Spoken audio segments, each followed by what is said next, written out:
suspendus. Jamais 203. Après le Mali et le Burkina Faso, c'est au tour du Niger d'être confronté à un coup d'État militaire. La majorité des citoyens sont circonspects au début des événements, mais lorsque le président de la République française vient commenter la situation, les esprits s'échauffent et un ressentiment post-colonial puissant surgit. Nous sommes également sortis pour dire à ce petit Macron de la France que le Niger nous appartient. C'est à nous de faire ce que nous voulons du Niger, ce que nous voulons, nous traitons avec qui nous voulons et comme nous voulons. Comment expliquer cette rancœur de très nombreux habitants d'Afrique francophone à l'égard de son ancienne puissance coloniale? La réponse facile serait d'accuser les puissances étrangères comme la Russie avec Wagner ou encore la Chine, mais de fait, ces velléités de s'affranchir de l'emprise de la puissance française sont ancrées dans une histoire, celle de la France-Afrique. Ah, la France-Afrique, cette période après les indépendances où la France exploitait les pays africains avec la complicité des dirigeants qu'elle a mis au pouvoir. On en parle souvent, mais on ne se rend pas toujours compte de la condescendance et de la fourberie de l'État français à l'égard de son précaré. Aujourd'hui, nous vous racontons l'histoire de l'entreprise pétrolière Elf Aquitaine, qui a été une actrice majeure du pillage des peuples africains entre 1967 et le début des années 2000 et son rachat par Total. Suite à la fameuse affaire Elf, où sur 37 personnes suspectées de malversation, 13 ont été condamnées à de la prison ferme. Ce scandale d'État est un exemple, un cas pratique qui donne des clés de compréhension du ressentiment africain envers l'ancien colonisateur. Il nous permet de savoir comment des entreprises comme Elf ont été des bastions du renseignement, comment elles ont garanti une souveraineté énergétique à la France, et surtout, quels procédés, tous plus fourbes les uns que les autres, ont été utilisés pour servir les intérêts français. Pour comprendre l'histoire d'Elf, il faut remonter à la Première Guerre mondiale. La Standard Oil, association d'entreprises pétrolières américaines, est responsable de 80% de l'approvisionnement français en pétrole et peut décider de mettre en difficulté les Français quand ils le souhaitent. La France est traumatisée par cet événement et va chercher par la suite à ne plus jamais se retrouver dans une telle situation. La Compagnie française des pétroles, CFP, est créée en 1924 à l'initiative de l'État et a pour rôle d'assurer la stabilité de l'approvisionnement pétrolier français. Le processus d'indépendance énergétique est en marche. En 1945, à la fin de la Seconde Guerre mondiale, le Bureau de recherche des pétroles est créé. Sa mission, établir un programme de recherche national sur le pétrole. C'est Pierre Guillaumat qui est à la tête de ce bureau. Pierre Guillaumat, retenez bien ce nom. Il est au cœur des stratagèmes par lesquels un État français appauvri par 2 conflits mondiaux reconstruira les bases de son indépendance nationale au détriment de la composante africaine de son empire colonial. Premier stratagème. Les dirigeants français tentent de garder les bouts de terre les plus précieux des anciennes colonies, en douce. En effet, en 1956, des gisements importants sont trouvés au Sahara et au Gabon. Une aubaine pour la France. L'État français compte beaucoup sur les gisements de pétrole présents en Algérie. Sauf que vous le savez, en 1962 a lieu l'indépendance de l'Algérie. Nos dirigeants essaient de négocier le Sud, peu peuplé, mais riche en pétrole, en vain. Quand on a commencé à discuter de l'indépendance de l'Algérie en 1962, il y a eu un projet de partage de l'Algérie. On voulait garder le Sud et laisser le Nord aux Algériens, arguant du fait que le Sud était peuplé par des populations différentes, par des Touaregs, et qu'ils n'y avaient jamais mis les pieds, les Algériens du Nord pratiquement. Donc on s'est dit, on va garder le Sud, et puis on va leur laisser le Nord. Quelle condescendance! Vous verrez, ce ton sera récurrent tout au long de l'histoire. Il faut se tourner vers d'autres horizons, et le viseur se déplace logiquement vers l'Afrique subsaharienne, riche en ressources. Pierre Guillaumat, toujours le même, est nommé par le général de Gaulle à la tête de l'UGP, Union Générale des Pétroles, puis à Elf, à sa création, en 1967. Il doit conquérir le marché de la production du pétrole des anciennes colonies récemment devenues indépendantes. Il faut savoir qu'à cette époque, les gaullistes fourmillent au SDEC, le service de renseignement extérieur de la France. Leur mission, assister la société Elf. Elf pour Électricité et Lubrifiants de France. Cette coopération entre des grands espions et Elf est une des fondations du néocolonialisme. Quasiment tous les dirigeants qui sont passés dans la compagnie avaient fait leur classe au SDEC. Second stratagème. Établir des relations très proches avec les dirigeants africains, notamment grâce au réseau Foccart. Jacques Foccart est l'homme de main de Gaulle. Il obtient le surnom de Monsieur Afrique, l'homme par qui tout passe. Celui qui a le plus d'influence auprès des dirigeants africains, c'est lui. Je ne fais que répéter ce qu'il m'a dit. Quand De Gaulle est revenu au pouvoir en 1958, il a tout de suite rappelé Foccart et il lui a dit « Monsieur Foccart, j'ai besoin de vous, bien mon général. Je vais vous confier une mission qui est celle-ci. Je vais décoloniser parce que c'est comme ça, c'est dans l'air du temps. Donc je décolonise et je voudrais que vous vous en chargiez. Mon général, à vos ordres. Et Foccart, pour ceci, je vais vous donner 2 choses. Je vais vous donner tout l'argent que vous voudrez. Vous n'en référez qu'à moi. Et l'autre main sur les services secrets français. Après la guerre d'Algérie, c'est le Gabon de Léon Mba, riche de ses gisements offshore, qui est choisi comme nouvelle Eldorado en matière d'hydrocarbures. En 1964, Mba subit un coup d'État et évite la mort de peu. Paris décide de le remettre au pouvoir au nom des accords de coopération. Cette faucheuse de personnes, je l'ai vue de près. J'étais à 1 millimètre de la mort. Et je ne sais par quel miracle, je me trouve au milieu de vous. Il a repris confiance. Et il a repris confiance assez vite, d'ailleurs. Et à partir de là, il s'est agi pour nous d'assurer sa sécurité. C'est comme ça que nous avons décidé de créer une garde présidentielle. Et d'ailleurs, nous avons confié cette garde à un ancien du SDECE, qui était également un ami à moi, Bob Malouvier. Mais la France n'est pas censée intervenir dans les affaires intérieures de la politique des pays africains. Pour contourner cela, Foccart fait signer des accords en blanc. Oui, tout à fait, comme des chèques en blanc, au chef d'État pour pouvoir intervenir lorsque la France le souhaite. Troisième stratagème, utiliser la puissance des services secrets de la France pour s'inviter sur les scènes politiques locales. Maurice Robert est agent des services secrets de 1954 à 1975, puis patron du service Elf Afrique au sein du service de documentation extérieure et du contre-espionnage. Il reconnaît en toute sérénité avoir eu les pleins pouvoirs, y compris sur les nominations politiques les plus stratégiques. Nous étions impliqués directement, si vous voulez, dans l'évolution de l'Afrique. Par conséquent, j'avais des pleins pouvoirs, même y compris pour recommander la désignation de certaines personnes françaises et africaines. Vous pourriez être plus spécifique? C'est-à-dire qu'il m'arrivait de dire à un chef d'État, là, vous avez autour de vous un gars qui ne vaut pas un clou, il faut l'éliminer et je vous conseille de prendre celui-là. C'est vrai que là, nous étions très directifs. Pourquoi les Français sont-ils autant impliqués dans la politique intérieure de ces pays d'Afrique? Au nom de la religion de la stabilité. Avoir des accords avec des dirigeants amis facilite aussi la négociation de contrats totalement hallucinants qui n'arrangent que l'ancienne puissance coloniale et les intérêts particuliers des présidents africains. D'où l'importance de Foccart et de ses relations très étroites avec tous les présidents africains du précaré. Les dirigeants politiques de la plupart des États africains francophones étaient d'anciens hommes politiques français. Ils avaient été au Parlement, ils avaient été ministres.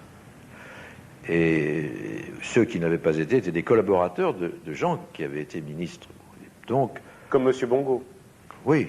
Donc, la politique française, c'était leur affaire. Quatrième stratagème, négocier des contrats totalement défavorables pour le pays vendeur avec l'accord de son gouvernement. Sur le volet économique, Elf agit sans aucun scrupule et sans suivre aucune règle. Attardons-nous sur le Congo-Brazzaville où les contrats sont encore plus désavantageux.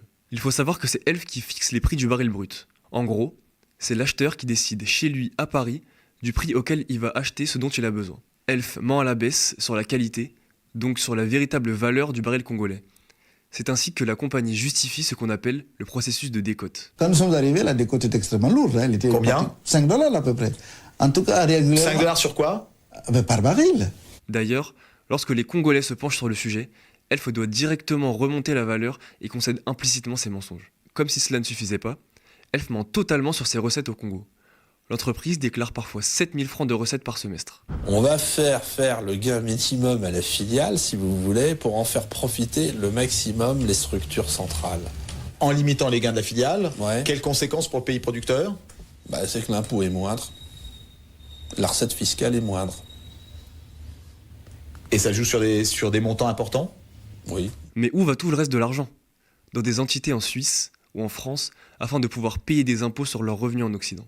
Les magouilles ne sont pas terminées.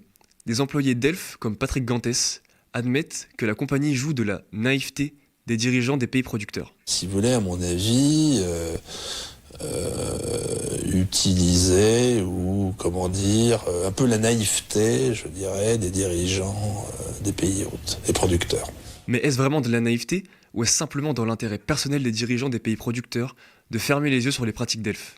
André Taralo, le monsieur Afrique d'Elf, détaille un système d'intéressement personnalisé pour les hommes politiques africains. Les abonnements. En gros, sur chaque baril de pétrole extrait au Congo, au Gabon ou en Angola, le chef d'État touche entre 50 cents et 1 $ du baril, ce qui, à la fin de l'année, représente des millions de dollars. Ce sont des accords secrets, mais de vrais accords, c'est-à-dire des contrats. Donc ça, c'est quelque chose qui se discute entre vous et le président? Oui, parce qu'encore une fois, c'est un contrat. Alors après, après cela, été mis sous forme contractuelle et été signé par les ministres du pétrole, ministres des Finances de ces pays-là. Encore une fois, il ne s'agit pas de choses cachées. Il ne s'agit pas d'argent circulant dans des valises. Il faut savoir que tout cela est notifié dans les contrats et que le ministère des Finances français était au courant de tous ces agissements. Il est arrivé que l'administration fiscale soit amenée à constater le versement de commissions et grâce à l'ensemble des éléments qui ont été recueillis par les vérificateurs, on était convaincu qu'une partie de ces commissions rémunérait les services d'agents publics étrangers. En résumé, du charabia pour dire que les ministères savaient tout. 5e stratagème. Empêcher les pays producteurs de mesurer la quantité réelle de pétrole qui sort du territoire. On parle de cargaisons fantômes. Il y a des cargaisons qui sont produites et qui n'ont jamais été officiellement. Voilà. C'est des choses qui sont arrivées, bien sûr, dans le passé, quand les dispositifs de comptage n'étaient pas aussi précis que maintenant. Là, on peut estimer qu'aujourd'hui, les dispositifs de comptage sont précis. Comment concevoir que des bateaux entiers, lourds de plusieurs milliers de tonnes de pétrole, passent inaperçus? 6e stratagème. Financer des coups d'État. En 1991, des opposants de Sassou Nguesso, jugés corrompus, demandent sa démission et réclament un audit d'Elf. Ce mot fait très peur à la compagnie, et on comprend pourquoi. André Milongo est nommé Premier ministre du Congo et ne fait pas les affaires d'Elf, au début en tout cas. Le général Mokoko est financé par Elf d'un montant de 2 millions de francs et tente un coup d'État qui échoue. Je me souviens parfaitement de la texture du sac. C'était un sac écossais. Et ce sac est arrivé, je ne sais plus de quelle façon, jusqu'au bureau du directeur de la filiale.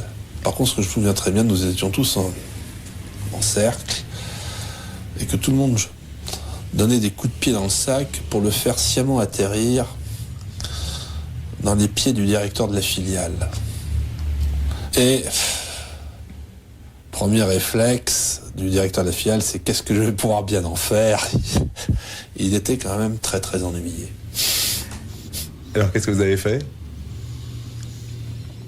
Je suppose qu'on l'a remis à la personne qui l'attendait. Combien de sacs comme celui-ci ont été donnés aux leaders politiques, aux militaires africains? Rappelons par ailleurs que lors du coup d'État de Denis Sassou Nguesso contre Pascal Lissouba en 1997, Elf et Taralo sont très fortement soupçonnés d'avoir demandé à l'armée angolaise de venir prêter main forte aux putschistes. C'est la démocratie qui doit l'emporter. 7e stratagème, utiliser les avantages du franc CFA. Pour Lissouba, une cassure a lieu avec la compagnie pétrolière. Il n'est pas aussi conciliant que son prédécesseur Sassou Nguesso. Lissouba accepte un prêt de 150 millions de dollars qu'il devra rembourser pendant les 10 années qui suivent. Pascal Lissouba avait signé un contrat avec cette société dans lequel il s'engageait à lui fournir 50 millions de barils pour 3 $ le baril alors que le cours officiel en vigueur à l'époque était de 14 $ l'unité.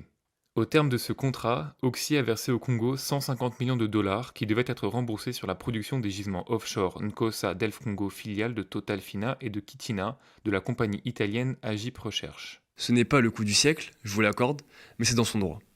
Or, comme le paiement est en dollars et que le Congo doit le recevoir en francs CFA, la monnaie doit être convertie en France. Ma première réaction, c'est quand même de considérer que quelques jours avant la législative, le fait de faire ça n'est pas très convenable. Et donc j'essaie d'éviter que les paiements soient effectués avant législative, de manière à garder législative en dehors de cela.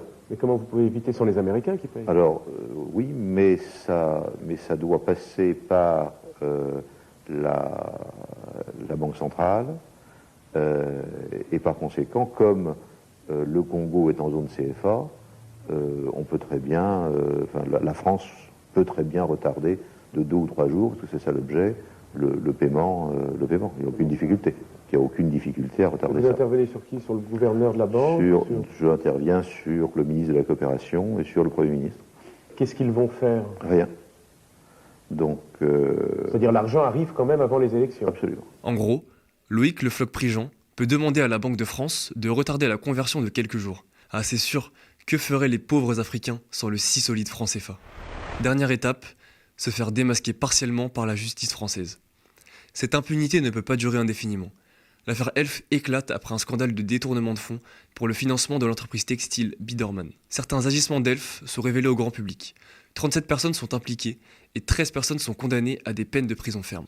En effet, les dirigeants d'Elf n'ont pas fait tous ces efforts seulement pour les intérêts de la France et de leur entreprise, mais également pour leurs intérêts personnels. Est-ce que ces peines peuvent réparer tous les dégâts causés par Elf ?